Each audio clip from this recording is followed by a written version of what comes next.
Since John Glenn first orbited the Earth has orbited the Sun 36 times, and much on this planet has changed.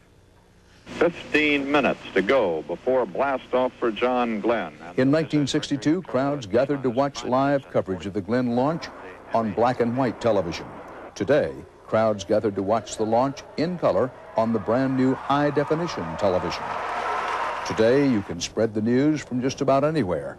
In 1962, this was the state-of-the-art in remote telephonics. Today, you can carry your favorite music wherever you go. In '62, this was about as compact as a disc got. Back then, the young generation twisted to the music. Today, they mosh to a different beat.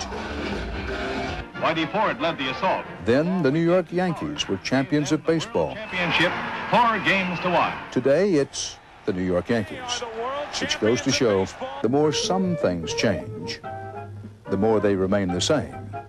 And one thing that never changes on this planet is man's endless fascination with the world beyond our own.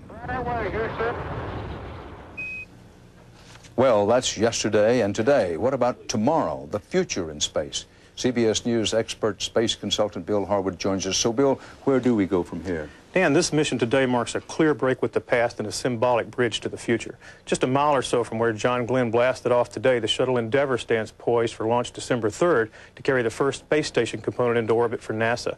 That space station is going to be built by U.S. astronauts and Russian cosmonauts working together in friendship versus the Cold War competition that prompted John Glenn's first flight back in 1962. And that level of cooperation is going to be crucial for what many believe will be the next step in solar system exploration, which is manned missions to Mars, possibly as early as maybe 2015. And in brief, what's happening right now to make that dream a reality? NASA is working, even as we speak, to mount a sample return mission, a robotic mission to Mars to scoop up samples, return them to Earth in the 2005 time frame, and if they can find a fossil or two, that's going to light a fire for a manned mission. Bill Harwood, what a dream. Now, beyond the future in space, there is the mission impact back on the ground today.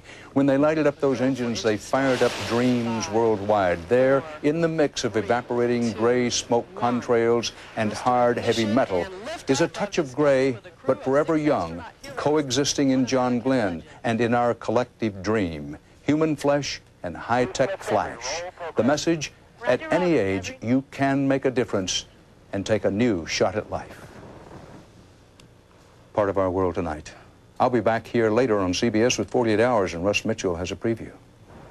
A loving husband and devoted father vanishes. Please tell the boys I will watch over them from heaven. 15 years later, a shocking discovery. My first thought was, could this possibly be true? Dad's double life, later on 48 Hours. 48 Hours, 10 o'clock, 9 Central Time on the CBS television network. Till then, Dan Rather for the CBS Evening News, reporting tonight from the Kennedy Space Center in Florida. Have a good evening. This is Channel 8's Eyewitness News at 6:30. Welcome back.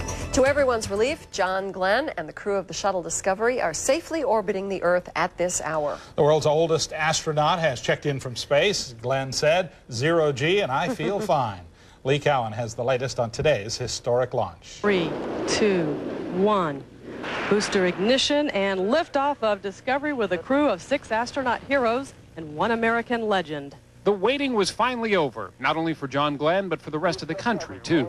Roger, roll, Discovery. As Discovery rocketed into the heavens into a perfectly blue sky, the past met the present. The American who was first to orbit the Earth was now the oldest in space. And for those fleeting seconds before it all disappeared, it seemed time stood still, even narrated with voices from the past. Good luck. Have a safe flight. And to say once again, Godspeed, John Glenn. A perfect day, a near perfect launch. Tens of thousands lined almost every inch of nearby beaches and roads to catch a glimpse of history, the President and First Lady included. There was hardly a bad seat in the house. And I want to thank you today because you made all of us terribly proud. Although everything is going as planned, NASA officials did notice a small panel that appeared to fall off the shuttle shortly after liftoff.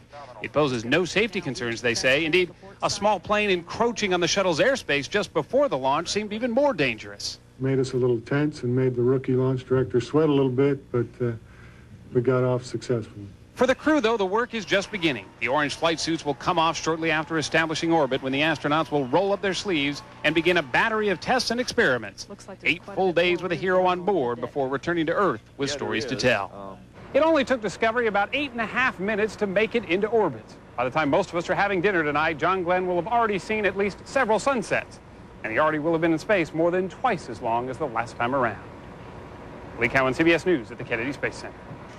Gary showed you earlier how you can track John Glenn's mission in space on the internet, but you can also listen to Glenn and the crew talking directly to Mission Control. All you need is a scanner. Just tune your scanner to 146.7300 megahertz, and you can hear conversations between Mission Control and the Space Shuttle crew. Once again, that's 146.7300 megahertz. Today's liftoff was delayed for several minutes as minor problems arose. First, an alarm sounded in the cockpit. That was quickly dealt with. Later, an airplane wandered into the restricted airspace. Countdown was stopped, but it resumed a few minutes later. Former Apollo astronaut Buzz Aldrin explained the purpose of those timeouts. Well, that's the purpose. If something gets a little bit behind, then that one catches up during the build-in hold, and they make an estimate. If they ever get behind the countdown, they make an estimate as to how long it's going to take to catch back up again. President Clinton, as we saw, watched the launch from the roof of the control center. He is the first sitting president to see a launch in person since Richard Nixon in 1969. That was a while ago. Well, from rockets that sent John Glenn on his first trip into space to today's space shuttle launch, America's space program has come a long way. Tony Clark looks at the ups and the downs. We've gone for main engine start. We have main engine start. Since the first launch 17.5 years ago, the space shuttle program has soared to tremendous heights. And the shuttle has cleared the tower. And it has fallen to cavernous lows.